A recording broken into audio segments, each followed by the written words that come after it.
Good morning. I'm Michelle Charlton from Skills Education. Thanks for joining us today. If you're coming back as part of our series on RTO marketing with Melanie MacDonald, thank you very much and welcome back. If this is your first session, or even if it's your first session with Skills Education, thank you and welcome. This is the channel where we support presenters who are supporting vet practitioners. Now, whilst everyone's getting settled, I'll just give you a quick run through of how to use our system. We've got the chat window open and live, so drop in your shout outs, hellos, and any questions or comments that you'd like to contribute throughout the session into the chat.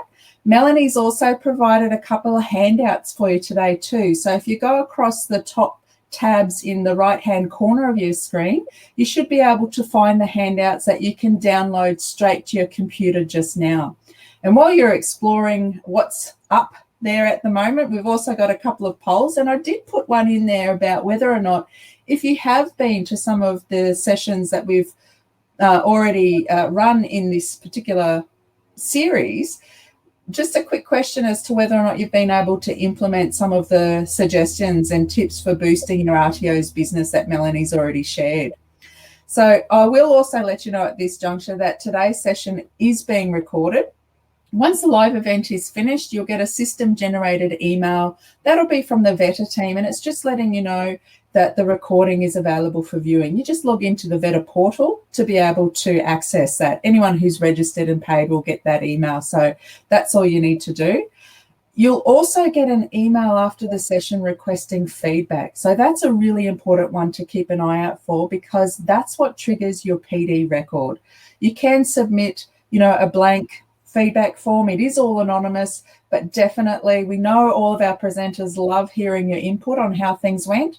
That email is the trigger for your PD record, so keep that in mind. And just while we're talking about those admin functions, big thank you and shout out to the Vetter team, because they do support Skills Education by providing the technology for our sessions. Now, that's all of the admin stuff out of the way. Into what we're here for. This, as I said, is the third in the series of RTO marketing sessions that Melanie MacDonald from Mana Social is running. And it's all about boosting your possible student enrollment. So how do you get people interested and convert them to actually enrolling in the course? And today, Melanie's going to run through the benefits of using email automation. So a lot of cost-saving ideas in today's session, no doubt. And if you're wondering what makes Melanie qualified to be talking to us about this, her business is all about helping RTOs boost their business through student enrollments, finding out ways to systemize and maximize the opportunities. So Melanie's business, I'll put some links into the chat later for you. You can access that at Mana Social. But I think straight hand over to Melanie. Without further ado, we'll get into the session. Hi, Melanie. Welcome. And Hi, Michelle. Thank you. And I just realised I was spending so much time in the green room telling you the story about my insects at the museum that I forgot to ask you if you could put my slides up. That might be useful. Are you able to do that for me while I do the introduction? That would be great. Otherwise, I do have them, but for those of you that were here a couple of weeks ago when I had a bit of a technology meltdown at this end, I'm a bit scared to run them from here. So while we're doing that, let me just talk about the context of what we're going to do today. So we're talking about email automation. So email marketing, but also automating other emails for follow-up and nurturing, not just in terms of getting new leads. So what we're not planning to cover is cold emailing out to people, the whole trying to get an appointment or trying to get people to put in an inquiry, that sort of stuff. Thank you, Michelle. Slides have appeared. That's awesome. So we're really going to focus on using emails to nurture new leads that have come in, and using emails to automate some of the other, or using automation to manage some of your other admin functions and reduce some of the costs. So I have here a slide I should have. Yeah, so what we're going to cover. So why use it? We're also going to talk about the process of nurturing a lead. So we've The other 2 sessions that we did focused really on how do we get as somebody interested in our course to get in touch with us. This takes us from when they've contacted us to turning them into a student, because most of the time they don't just phone up and enroll on the spot. There's got to be a bit of a process of warming them up. So we'll talk about how long it should take to nurture those leads, what process you should follow, how many contacts should you have and how frequently, what tools to use to do that, and then what platforms, and I'll explain to you what I mean by the difference in those, and what content to send them to try and get people across the line. There's also some really interesting current research about email marketing and emailing generally and deliverability, like making sure, if you're using if you're using Gmail or anything, you'll have that tab, which is your inbox tab, but then you've also got the tab, which is commercial or whatever they call it. And, how do you make sure you don't end up off in that commercial tab where nobody reads it? How do you get into the main inbox? So I've got some data about that. And I've also got a free tool that you can use to test out your emails to see where they're probably landing at the moment. I'm going to briefly touch on how to integrate your email marketing with the social platforms. So for those of you that are here for the earlier sessions on Facebook, etc., how to actually tie in your Facebook marketing and your email marketing so that they work together. And then I've got a few freebies for you. I've got a few free trials for different email automation platforms. Because we set all this stuff up for RTOs, we are partners for a lot of the automation organizations, and we can get either free trials, or we can get you a better rate, or we can get a commission if you use one of our links. So I'll give you, there's some links in one of the handouts. You're welcome to use them, but you don't have to. Some of those we will get a commission if you click on them, just letting you know. And I'm also happy to share a couple of free templates and things for some of this if people want them to get started. So we'll talk about that at the end as well. So first of all, why do we even want to think about automating our emails? And one of the things that people say straight away when we talk about automating emails is they go, spam. I don't want to spam people. Our RTO, let me quote, our RTO prides itself on our personal service. And it's like, yes, that's great. So let's automate all the stuff that you do over and over and over again that is exactly the same, so that you can concentrate your time and effort on the personal service for the stuff that needs to be personal.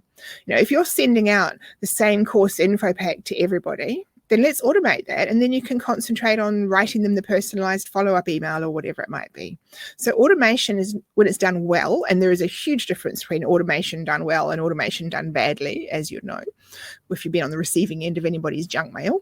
Automation done well, A, shouldn't be detectable by the person who's receiving it. They shouldn't realize that it's a robot that's emailing them. And B, it should free up your time to actually do the personalized stuff more effectively and do more of it.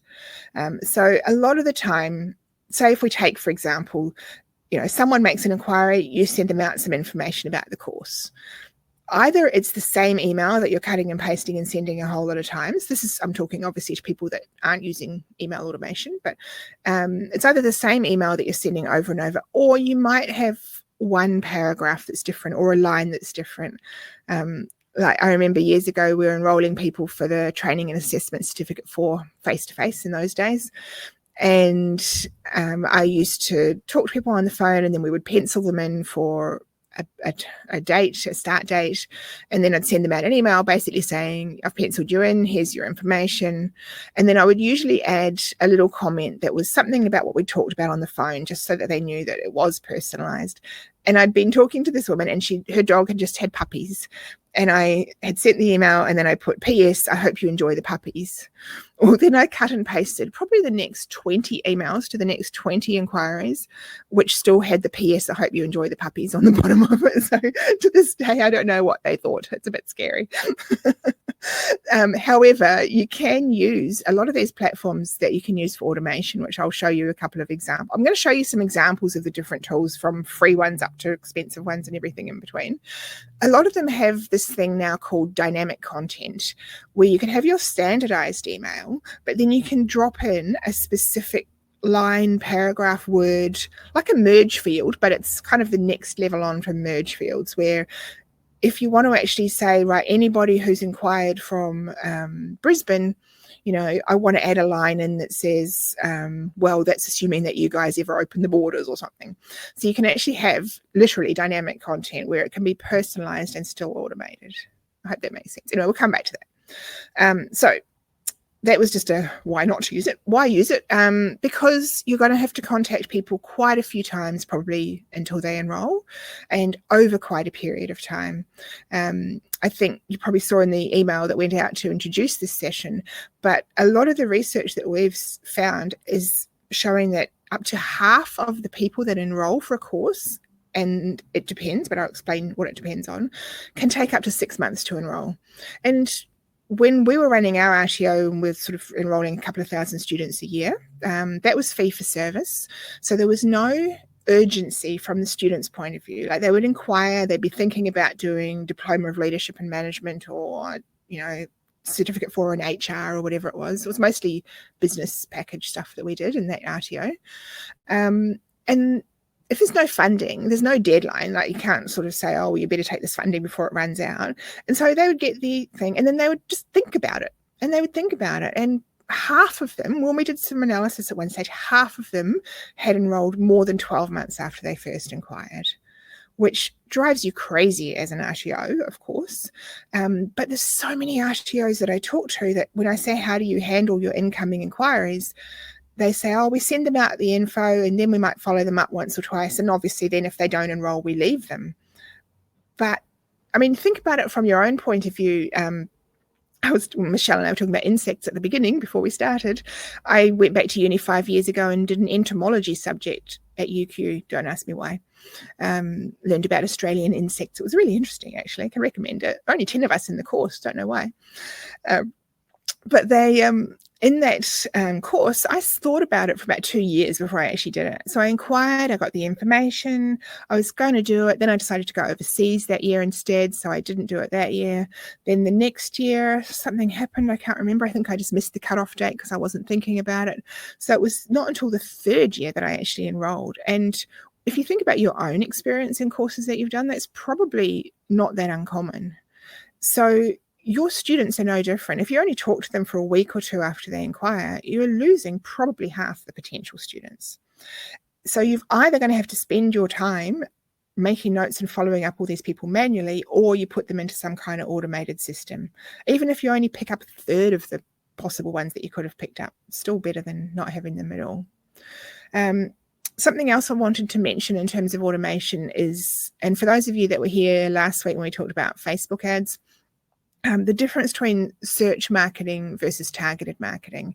So if someone has Googled Diploma of Salon Management, they're a hairdresser or something, they've Googled Diploma of Salon Management, and you're paying for Google ads, then the chances are that they probably want to enroll for that pretty much now because they were looking for it and they want to do it. Even so, they might still take a year or two to get around to it, but you've got a better chance of converting them to a student right at the start. Whereas if you're using the more targeted marketing stuff that we talked about in the Facebook session, these are people who are looking at cat videos and then they go, oh, salon management. Well, I'm a hairdresser and I own a salon. Perhaps I should think about doing that. They're not going to enroll this week. Very, very unusual that someone is just going to see an ad in Facebook and go, oh, that's the thing. I want to do it right this minute and be enrolled by the end of the week. That is probably going to take them some weeks or months. I mean, we find that average lead time from an inquiry to come in on Facebook to them actually enrolling is 2.5 months. That doesn't mean some of them don't enroll straight away. Some of them do. But if you're letting them wander off before that 2.5 months is up, you're losing them. And that's the average. That means half of them take longer than that. So the process definitely doesn't stop when the lead comes in. It just starts then. Now, today we're going to mainly focus on business to consumer kind of email automation, but the principle is the same for if it's business to business. So if you're trying to nurture a training manager or an operation manager or something like that to send you a group of people, you still need some nurturing. You might just use a bit less automation in those cases because chances are you're not tackling as many people in one go. And I also want to touch on, before we get right into the email stuff, I want to touch on the fact that for this automation, it could be email or some other method for regularly contacting people after the inquiry is received. It doesn't have to be email. And I'm going to touch on what some of your other options are, just to get those out of the way. So what we're going to talk about today is this process of nurturing the leads. Once again, we have talked about this in the previous session if you were here. It's really important that before you work out what tools you're going to use and what content and how long and the platform and all that, you need to know who's your target audience and what's your strategy. For example, we ran a campaign last year for an RTO who specialises in young, unemployed regional areas students, and quite young, like kids that have dropped out of school and are doing vocational courses instead, so mid-teens. They don't read their email. They probably don't even have an email address. So putting those kids onto an email nurturing campaign would be pretty much a waste of time. So we basically built a similar campaign to what we would do in email, but we did one in Messenger and Facebook Messenger, which I'll show you that in a moment. And we did one using text messaging. So obviously, before we even start the email process, make sure that you're talking to an audience who actually uses email. Otherwise, use one of the other tools to get in front of them. So I'm going to talk about, in this little session today, we're going to talk about which tools, which particular brands and products you should use, and then what content and how long to send it to them. So let's just quickly look at the tools. So that first question is, who are you communicating with? So if you're communicating with 15 or 16-year-old unemployed kids in regional areas, it's probably not going to be email. It's probably going to be Messenger. Because even the kids, those kids aren't on Facebook either, but they do use Messenger. I pretty much guarantee if you ask any teenager, what do you use to communicate with your friends? They probably don't even text. They're probably using a Messenger app of some sort. And it's probably the one that's owned by Facebook or WhatsApp, Snapchat is one of those. So who are you communicating with? If you are communicating with office-based women who are my age, the chances are they're going to be on email. They're going to be sitting in front of their computer for a lot of the day. So what I'm going to do just quickly is just take you through the pros and cons of email versus text messaging versus messenger automation, just so that the decision that you make before you decide to do this is whether you're in the right medium, I guess. So email. That's what we're going to mainly focus on today. Benefits of email are that there are lots of options for automating it. So there's everything from MailChimp, which is free, up to Pardot, which is Salesforce, which is, I don't know, $10,000 a month or something like that, and everything in between. So many different products that you can use to automate your emails. It is really cost effective because most of these products you'll pay a monthly fee, which is generally based around how many contacts you have in your database, but then you're not paying for each email that goes out or anything. Actually, I remember when we first started doing email marketing, 17 years ago, we paid, I think, 8 cents per email for the product to send them out. It's hard to imagine these days that anybody would even think about that. Another benefit of using email is that it's kind of permanent. Like if you, well, especially if you're me and you've got 14,000 emails in your inbox, literally. So a lot of people will not delete it. And so it's searchable later. Later, if they go, oh, I wanted to do that beauty therapy course. Who was that from? They can hop into their email. They can do a search for the phrase beauty therapy and they'll find the one that you sent them. So generally, people will keep it and probably keep it longer than a paper copy because paper copies get thrown out. Emails often just stay there.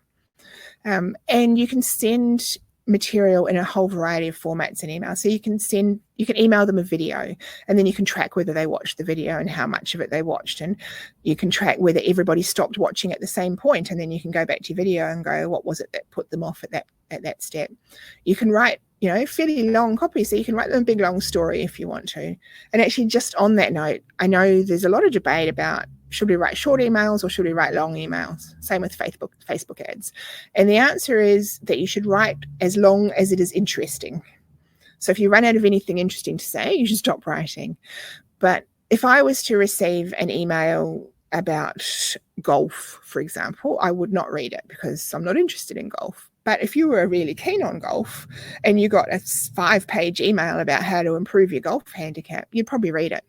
So it really does, long is fine as long as it's relevant to who you're sending to and the content is interesting.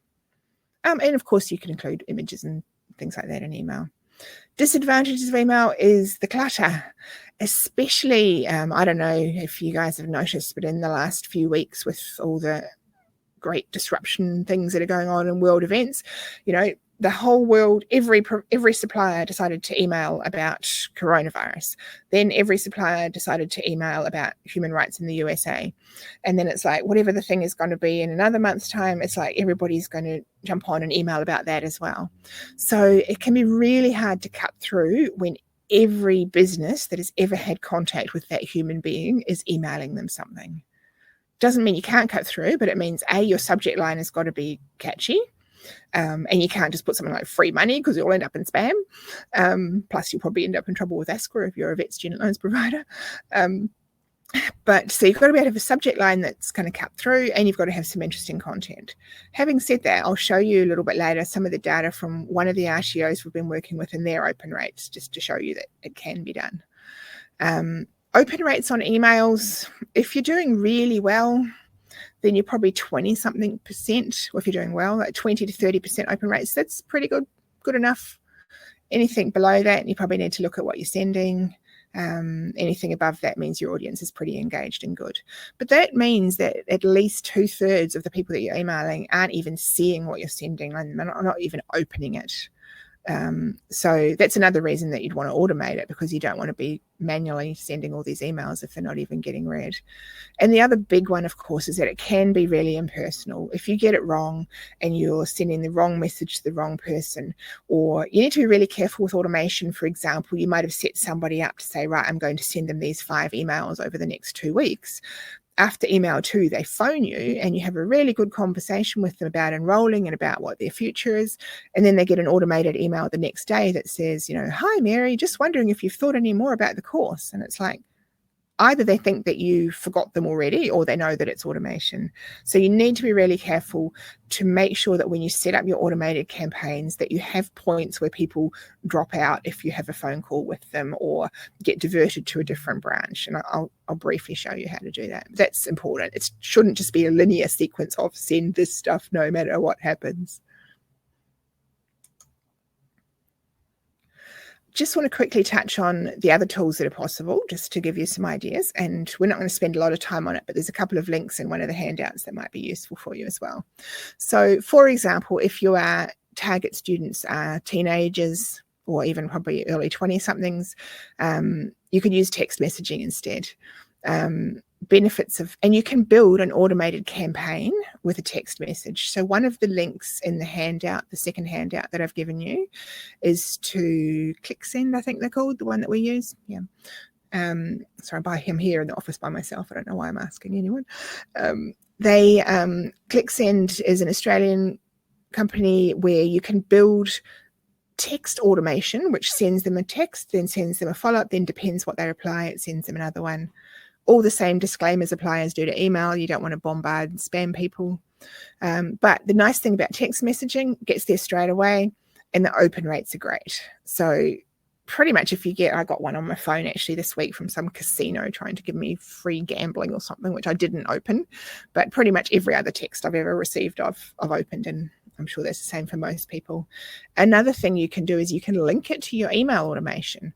So products like ClickSend, you can actually link up. If you've got an email automation platform, you can set it that says, send this email, then send this email. Then if they haven't opened either of them within 24 hours of the second one being sent, send them this text message instead. And what you might do is you might say in the text message, it might just be like, hey, Melanie, sent you an email with that course info. Let me know what you think. So it doesn't have to be a salesy kind of message. It's just like you would send to a human to say, oh, hey, I sent you this. Downside is that they can be really spammy and intrusive, like these casino ones that I've started getting.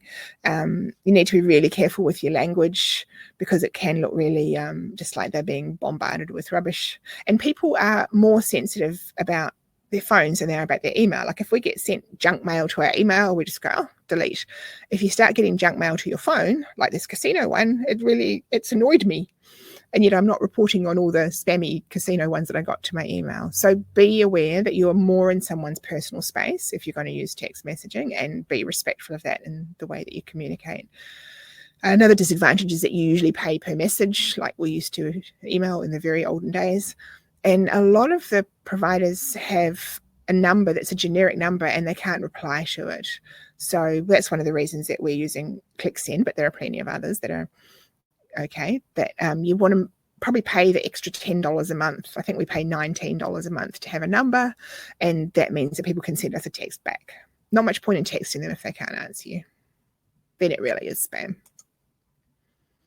And the third option after email and SMS is messenger automation. And by messenger automation, I mean, you know, your blue, that logo thing that's on the screen, your Facebook Messenger app that you've probably got on your phone. And that's what most people under a certain age anyway use to chat to their friends. You can do automation in there. And this is not, you know, when you set up your Facebook page and it comes up and says, do you want to set up some auto responders with your opening hours and a couple of standard questions? This is not that. This is like third-party automation that plugs in with your Messenger app, which I'll quickly show you later. Once again, 90% plus open rate. Pretty much if you get a message in Messenger, you're going to open it. So much better open rates than email. Some other cool stuff that you can do with messenger automation is you can still build sequences, but you can link those to an ad, or you can link it to a Facebook page, you know, a Facebook post. It might say comment here and we'll send you this and we'll drop them into a channel. I've got a demo one in that handout. There's actually a link to a little demo RTO one that we've built if you want to have a play with that after this.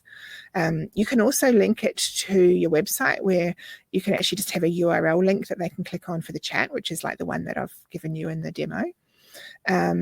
Or, you know, the pop-up live chat buttons that you have on your website, you can actually use messenger automation for that. Now, that's really annoying if you are Telstra and you're trying to, I don't know if anyone's tried to deal with Telstra in the last couple of months since all their staff have been working from home or laid off or whatever, but you go and you try and send them a message in the live chat and it basically says, I am a robot and I don't know what you're talking about. Really, really frustrating and annoying. You don't want to be that. One of the things that's really important, I think, if you're going to use this kind of automation for Messenger, is you tell them up front that it's automated. You know, it's basically like, hey, all the humans aren't here right now, but I can probably get you some of the information. Here's a menu. If this doesn't help, click here to talk to a real person. Something. I'll show you some examples. But so it can be used for live chat on your site. If you've got no live chat on your website, it's better than nothing. We had the last year that I was in an RTO myself, which was 2017, so it's a little while ago now, 71% of our enrollments that year came through the chat on our website. So if you're not doing any kind of chat on your website, you should be. If you don't have the resources to have it actually attended, then at least have some automation chat, because you will pick up a few extras that way. And it's pretty much free. It's like $10 a month or something to use one of the plugins to do automation, and nothing to actually send messages. Two big disadvantages of it though. One is that Facebook keeps changing their rules. So they'll be like, oh no, you can't send out, if you haven't communicated with them for 30 days, you can't send them any more messages, and they make up different rules as they go. And related to that, you don't control your database. So all the people that have opted in through your chat or through ads or whatever and are being communicated with in messenger automation, if something happens and your Facebook account gets shut down, which does happen, the more actively people start using it for marketing, things can go wrong, or Facebook changes the policies like they did just in March, where they were like, you can't broadcast to anyone if they haven't been responding, then you lose contact with all of those people. So one of the things that we would encourage you to do is to have some kind of messenger automation, but very quickly, and get those people to move from Messenger to giving you their email, so that you can then communicate with them without relying on Facebook or someone like that to be the middleman. And there are ways of capturing their email and Messenger just like you would any other way. So those are the three tools really, I guess. I know we've said it was going to be email automation, and we're going to focus on that now, but those are the three ways that you can do automated follow-up. So basically, there are others. Of course, you can just get someone on the phone to just call them and call them and call them. But in terms of automation, you've got email, you've got text messaging, or you've got Messenger as the three major methods for that. Now, if anyone has any specific burning questions, I should have said this at the beginning, sorry guys. If you've got anything that you really want to make sure that we cover today, just let me know and I'll make sure I incorporate it in there. So now I'm going to talk about specifically some of the technology and the pros and cons of each. Now, there are a million different tools that you can use for all of this kind of stuff. And people will always pop up and go, oh, what do you think of Klaviyo? Or have you done this? It's like, yeah, you can use any of those. I would suggest that it pays not to be too much of an early adopter in this stuff. I've made that mistake before where I'm like, oh, this looks cool, and it's half the price. And it's like, yeah, turned out there was a reason. So it's probably worth sticking to the platforms that a lot of other people are using, because then if you ever have a problem with it, you know that there's somebody who can actually help you solve it. Now, anything in these next couple of slides, anything that I've highlighted in purple is on the handout with a link that's either going to give you a free trial, or we've got some templates that we can give you for free or whatever. There's some freebies attached to it. So for email, 3 levels really to think about. If you don't have any budget at all, then MailChimp is pretty much free for basic functionality. So recommending it solely on price. It has pretty limited functionality. So with MailChimp, you can set up some autoresponders so that if someone fills out a form on your website, it automatically emails them the course information, for example. And then you could set it up so that a day later it automatically emails them some sort of a follow-up. I was talking to someone the other day and they're like, oh, but I don't want to automatically email them the info because I want a human to talk to them because we get better enrollments if we talk to them. And it's like, yes, but do both. And what really brought that home to me a while ago was I was sitting in our office and one of our team members, I think she's 24, decided that she wanted to do, I might have told you guys this on a previous webinar, but I'll tell you just quickly if you weren't here. She decided she wanted to do a course. And it was a uni course. And so she hopped on the university's website and she put in an inquiry. And then she sat there and waited and kept hitting refresh on her email. And I was like, what are you doing? She's like, I'm just waiting for the course information. And it didn't come. And she was like getting a bit fed up. I'm like, you can carry on with your day. And she's like, no, I'm just inquiring about this course. I just want to get this information and decide if I'm going to enroll before I do something else. So after 20 minutes or so of her hitting refresh and no information appearing in her inbox, she got back on the internet and she found another place that did a similar course. She made an inquiry with them. She instantly received the info into her inbox and she enrolled.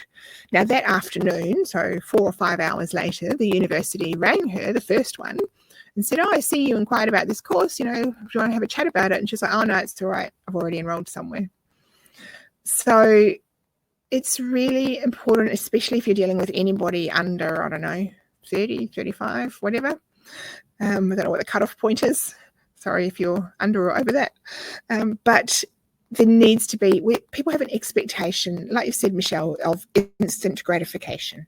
That if we buy something online now, like if we go to buy clothing online, we expect to buy it right there and then on the spot. We don't expect that we're going to order it and then they're going to come back and ask us for our credit card and then they're going to, ask a few questions. We just expect that we order, we've got it, and that's it. So it's the same with course info. If someone inquires about info now, they want it right there and then that second. When we first started doing Google Ads in 2003 or 4 or whatever it was, people would put in their details onto a form on our website and then we would manually email them out the info, and that was fine. Now people just expect if you want course info, you're going to get it there and then right that second. So you just kind of have to surrender to that, I think, and accept that people want it instantly. So at the very least, at the very worst, whatever the right phrase is, have something like MailChimp and make sure that if anyone puts in an inquiry on your website or by email or whatever, that there's some kind of autoresponder that sends them what they've asked for. Then if you want to move up to the sort of middle level, which is lower cost but still does all the things, there's 2 products that we use that we set up for people, ActiveCampaign and Infusionsoft. ActiveCampaign is probably easier to use from the setting up campaigns sort of programming, if you want to call it that, point of view. It's got a nicer user interface. Infusionsoft does a lot more things, but you look at it and go, oh, where do I start? Once you know where to start, it's fine. It's just it's built by programmers. That's all I can say. And then at the really high end, at the sort of $4,000 a month plus range, you've got HubSpot and Pardot. I never know how to say that. HubSpot is beautiful. And there's a free HubSpot, which you might have tried, but the paid HubSpot is expensive. You're talking thousands and thousands a month, but it integrates everything. It integrates your emails with your Facebook ads, with your website and everything. It's lovely. But for those people that don't have a $5,000 a month budget to spend on an email platform, ActiveCampaign and Infusionsoft you're going to get for $200 or $300 a month probably, and they can do all of the things which I'm going to show you in a second.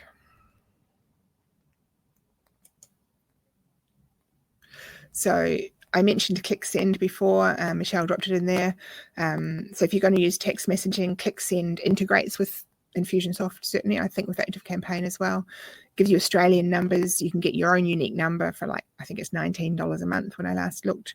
You can get numbers people can reply to, so it's pretty cost effective and it integrates with everything. So there are others, but we did quite a bit of searching and that's the one that seems to have the most features that we like. And then on Messenger, the one that we like, there are others, but this seems to be becoming the biggest, is one called MiniChat, which is free for most of the functionality. If you want it to do a few extra things, you pay $10 US a month. Really widely used. So there's lots of templates set up to automate things already and lots of technical support. You can link it up to people commenting in your Facebook or your chat on your website and things like that, like we said, and it integrates with everything. So you can put a payment link in there so someone can go through, find out about the course, choose whether they want to do a payment plan, whether they want to do, the whole thing up front. They can get a form and fill it out for an enrollment form or pre-enrollment form. They can use You can connect it with Stripe or PayPal or your merchant account that you're using. Connect it with your calendar if they want to book a time in to have a talk to you about it. Connect with everything, basically. It's a really nice little bridge between everything else. I'm not going to spend too much time on that because it's not email, but I just wanted you to know about it. Okay, so here are some things that are possible with email automation. I'm going to show you a couple of examples of campaigns and what they look like, and then I'm going to show you all the different kind of bits and pieces that you can use to build a campaign, and then I will show you some of the data of what that actually results in.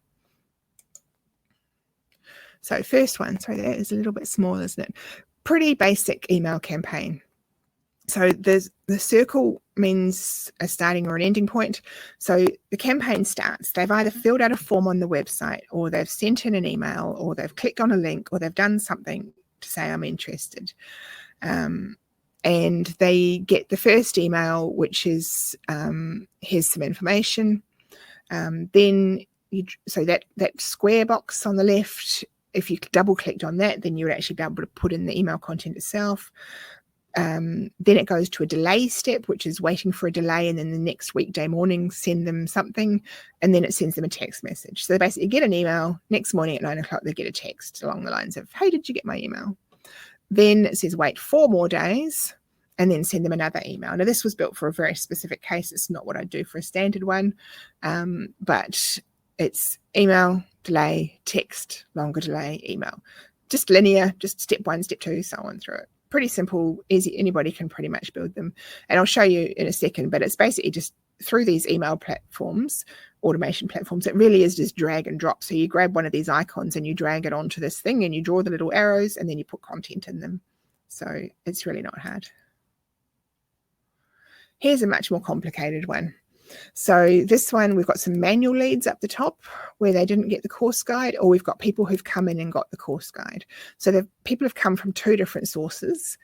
They then they go into these sequence boxes, they get a couple of emails, then they get another email, email 3, and then they get divided depending on what they do. So you'll see if you go straight ahead, they get email 4, 5, and 6. But if they clicked on the link to email 3, then they go to a different sequence. So that's where you can start customizing it to go, if people are just opening and reading, I'm just going to send them this. But if I've said to them, you can either say, click here if you would like more information about whatever, and drop them into another sequence. Or it might have been a link to a video that maybe they clicked on the link to watch the video. So now you know they like video, so you drop them into a sequence with extra video. Then they go up to emails 4, 5, and 6, and then they get split up again into different follow-ups, or if they want to opt out and things like that. Then below that, the second sequence is they've come in through different ways. They've gone through an enrollment sequence, and then the circle at the end with the little red tick is when they've enrolled. So when they've enrolled, that circle drops them out of all the sequences, because you do not want to keep marketing to people who have already enrolled. That is really going to annoy them and make them feel very not special at all. Does that sort of make sense? Sometimes I do worry that I disappear down a technical rabbit hole. I hope it's kind of relevant. Let me show you where these little things come from. So basically, if you're going to use one of these, something like this is from Infusionsoft, but ActiveCampaign has a similar thing, you can build out your own email sequence and using all these different, so these little icons are actually steps. You just click on it and you drag it onto the screen and you put them in a sequence and you join them up with arrows, and it just does, that's how you build the automation. It's as simple as that. It's just drag them over, join them up, chain them together, and stick content in each section. Or we've got some templates that we use, which if anybody does end up going down this path, I'm happy to give you free templates for some of these campaigns so that you don't have to start completely from scratch. Now, next question, what content do you actually want to put in? So we can give you a template, but we want to make sure that you've got the right content to put in there. So here are some thoughts to put in. Course information, obviously, that's a given, but career information too, because remember that when people are inquiring about a course, they are considering whether they want to do this career. So someone who inquires about a plumbing apprenticeship is not necessarily choosing between you and the other plumbing RTO. They're choosing between plumbing and carpentry and going to uni and doing a business degree and beauty therapy, or maybe not. But they're choosing between a few different careers. So it's worth making sure that in this nurturing sequence, you're not just sending them info about the course, but you're sending them info about why the course. In other words, what the career is going to offer them. Testimonials can be really useful, but testimonials about the what's in it for them, that's the important part. Same with interviews. We did a really good interview for the project management course where we interviewed a guy who had done all these different careers, all using project management, from producing a movie to organising the Commonwealth Games to building housing on a mine site and everything in between. So interview some people, send out some video interviews about the cool life that they've got having done your course. That can be really effective.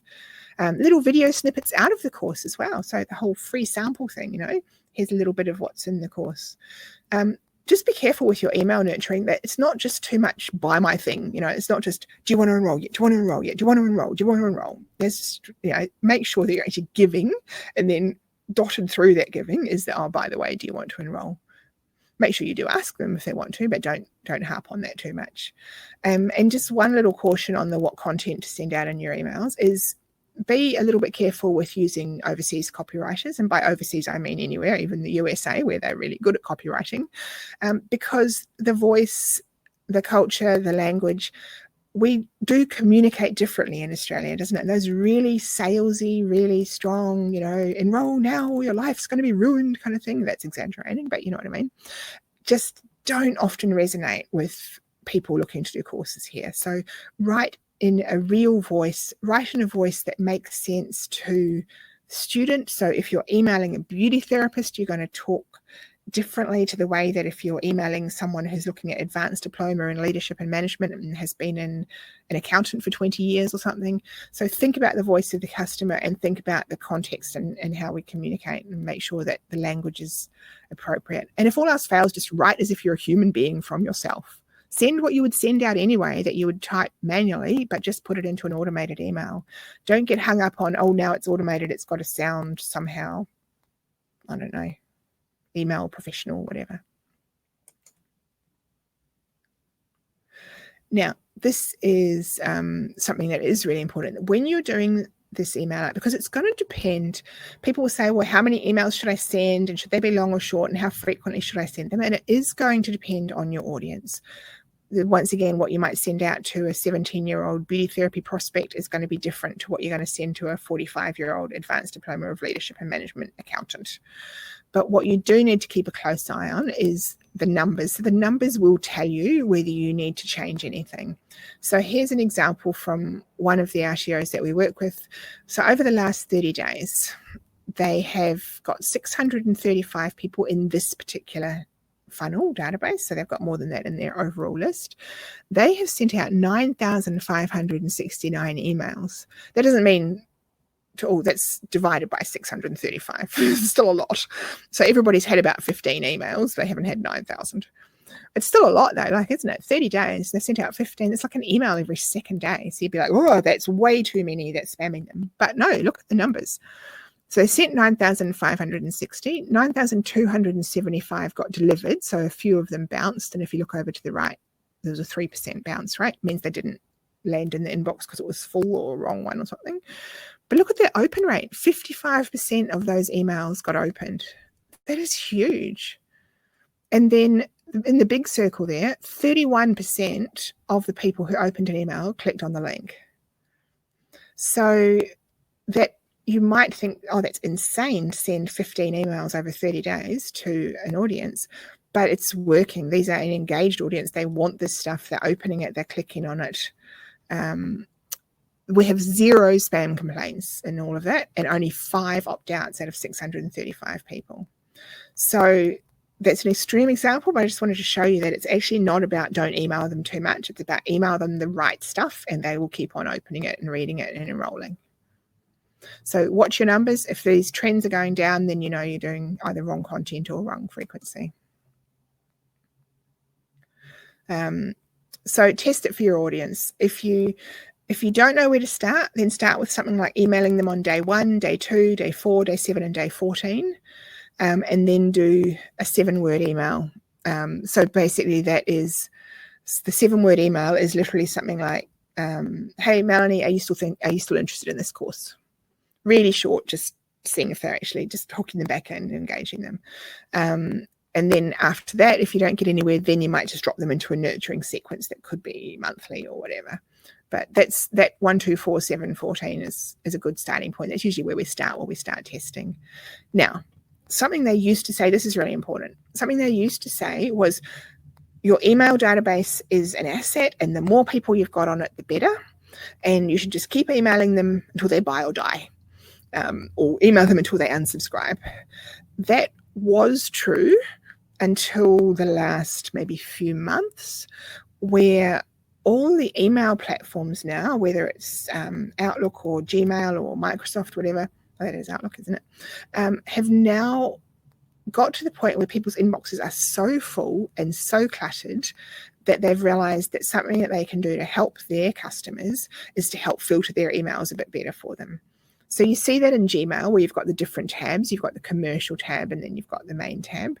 But it's also happening a lot in all of the platforms where things are just not getting delivered. So if you say you've got 10,000 people on your audience, you email all of them and none of them open your email, then the next time you go to email them, the receiving platforms are going to go, no, we've had stuff from you before and we didn't like it. And they're just going to send it straight to spam.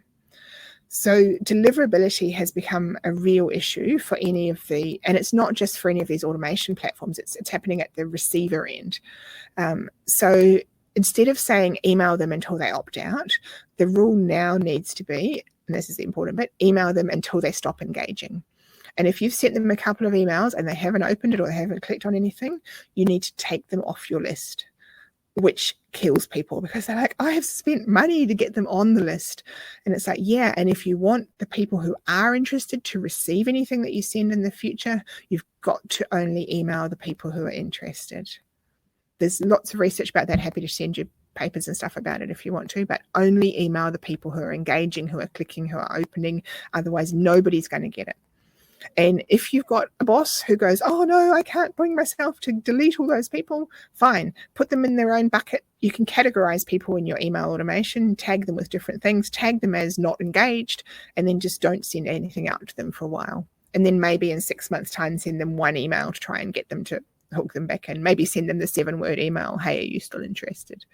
But don't send them all your emails or nobody will get anything that you send. Now, this tool here that I'm mentioning, this ddapp.email, the guy who created this is one of the Infusionsoft partners that we work with, does the same thing as us, but he's in the UK. And he has built a tool that talks to most of the different email platforms that will actually go through and analyze have you got some problems with your email deliverability? Like, and if so, what is the cause of those problems? Well worth doing. It's on the handout list anyway, but let me show you what you get out of it. So here's a really bad one.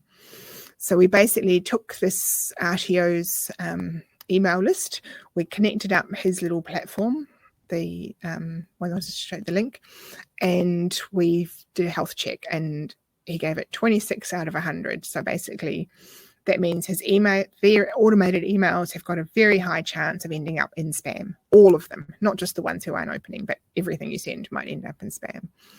He then breaks it down into why. Okay, we've got 10 out of 20 for new contact engagement. So that's okay, not very good. That means when somebody first joins the database and you send them out something, a lot of them aren't even opening it or getting it. If you look below that, 90-day engagement, 6 out of 30, that's terrible. So that basically means after 90 days, people are just not opening any of the stuff anymore. And so on. So it gives you a bit of a breakdown as to where is it going wrong? What are they not doing? So you, in this case, you might say, well, I should do some improvement on the first thing I send them, but really I should be focusing on what I'm sending over that 90 days because that's where we're going wrong. Let me show you another one.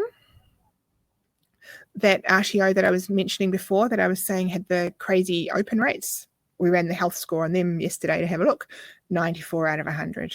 So everything is working. People are opening. They're still opening 3 months later. They are clicking on things. They're doing all the things. So it's a good little health check. It's free. You just hook it up to whatever platform you're using, Infusionsoft, MailChimp, whatever, and it goes through and it actually analyzes how your emails have been performing. It's well worth having a play with. Right, conscious that we're nearly out of time, so I'll just quickly show you the last thing. I was going to show you 2 quick advanced strategies. So if you want to integrate your email marketing with other ad platforms, I touched on this last week when we talked about Facebook, but here's one way you could do it. You could run a Google ad. You could drive all the people from the Google ad to a landing page, to basically a form where they fill out to get their information. If you don't like your website or you're in the middle of redoing it or whatever, then you can actually make those landing pages and forms in something like Infusionsoft or ActiveCampaign. You don't have to use your website. Don't touch your website. Leave it alone. Don't send anyone there. It's horrible anyway. Just send them straight to this form. If they fill out the form, then you might drop them into this 11 email sequence. If they don't fill out the form, but they visit the page, then you use the Facebook pixel, which those of you who were here last week would know what that is. And then you run a Facebook ad retargeting the people who visited the page but didn't fill out the form, offering them a careers guide download or something like that. If they download it, they go into the 11 email sequence. If they don't, then they get a second Facebook ad, which might be a video testimonial. Then down the bottom here, when they're in the 11 email sequence, as they're going through it, if they've had 4 emails in a row and they haven't opened them, you might drop them back into the Facebook ad sequence and show them the video testimonial in their feed. Try and warm them up again, get them to open some emails. Either way, you're trying to move them towards an enrollment.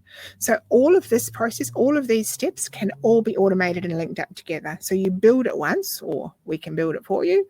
Or we can teach you how to build it. You build it once and you've got it, and then you just keep popping people in the front end and popping them out the bottom end as enrollments.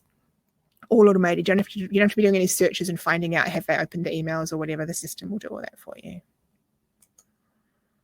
Second advanced strategy, not related to marketing, but just thought it was worth a quick mention, is we have set up automation for a whole bunch of other RTO admin functions. We've set up some pretty successful debt collection automations where if the student misses a payment, it flags it, sends them a really friendly little email going, hey, I noticed your payment was due the other day, it didn't come through. Do you want to click here if you need to change your credit card details or whatever, and then slowly escalates as they get, if they get further behind and they don't pay.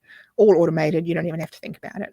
We set one up recently for a small RTO that had a bunch of payment plans that were behind. Cost a couple of $1,000s, I think, to set up, and within a week they'd collected $35,000 in overdue fees. That was a pretty good return. We've also set them up to do things like organise a graduation event, rather than all this running around trying to work out who's coming, who's not, what are they doing, how many people are they bringing, have they replied at all. set up an automated sequence to invite them, to follow them up, to collect their registrations, that sort of thing. And you can do the same sort of stuff if you're running webinars, either webinars for marketing or webinars as part of your training. You can use automation for all the registrations. So a lot of that stuff that involves running around coordination, you can automate pretty easily and pretty cost effectively these days. So there's some freebies in the handouts, some trials for the email platforms, free chatbot account. We've got RTO templates for email and for chatbot. So if you sign up under one of those trials, let us know. Just shoot me an email and we can then push the templates directly into your account. You can have a play with them. And from here, okay, test the free trials. If you get stuck, give us a phone call, Zoom or something like that. Happy to chat. Hopefully that was useful. I feel like I talked at 100 miles an hour. I'll just go to the last slide and then I'll hand back to Michelle. So yeah, happy to talk about this stuff. As you can tell, we're kind of passionate about it. We're a bit geeky. I'm the only one working in the office at the moment. Everyone else is working from home, but that's our office number, or just shoot me an email and we are more than happy to help you however we can. Back to you, Michelle.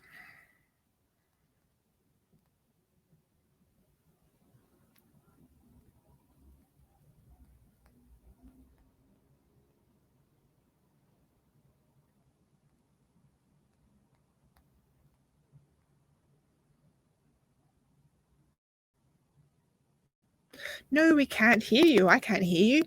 While we're waiting for Michelle, who is unmuted, if anyone has got any questions, now that I've paused for breath, you are more than welcome to put them in.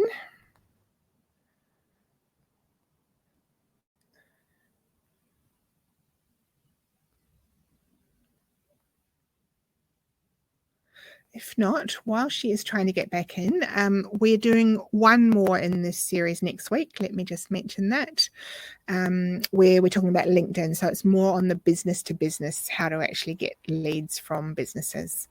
So hopefully we'll see some of you guys again. Michelle's just posted the link to that, and there she is. Yay. Third time lucky.